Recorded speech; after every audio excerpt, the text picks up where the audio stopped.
Welcome to Zwida Media. If you're new to this channel, please subscribe. Don't forget to like, comment and share. Here's a new video for today. Enjoy.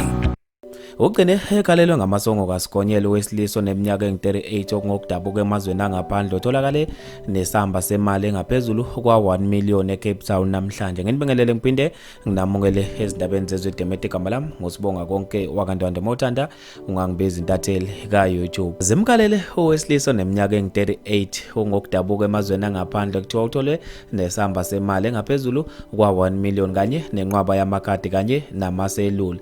Amaphoyisa ase-Western Cape namhlanje anekeleke eCape View afika athola indoda yangaphandle ino-1 million endlini yaphinde yaba nenqwaba yamafoni nenqwaba yamabhenki abantu abahlukahlukene. Ibe isekhalelo ngamasongo kaSigonyela emva kokuhluleka ukunika amaphoyisa isizathu esanele noma esifanele ukuthi le mali iyenza kanjani futhi ithatha. Kubekwa ukuthi ke zibe sezikhalela kanjalo. Kubekwa ukuthi amaphoyisa abamba le ndoda nje ebephume umkhankaso lapho ebebheka khona izidakamizwa abe esezithela phekwesamba semali engaphezulu kwe-million kanye namakhadi ahlukahlukene kanye namaselula. Kubikwe ukuthi zibe sezikhalela kanjalo le nsizwa ehlulekile ukunika amaphoyisa ukuthi imali iyenza kanjani. Kubekwe ukuthi ke izovela enkantolo ngoLwesine khona eCape Town. Abantu babe nokuphawula okwahlukahlukene ngalo lolu daba oluthe labashaqisa kakhulu.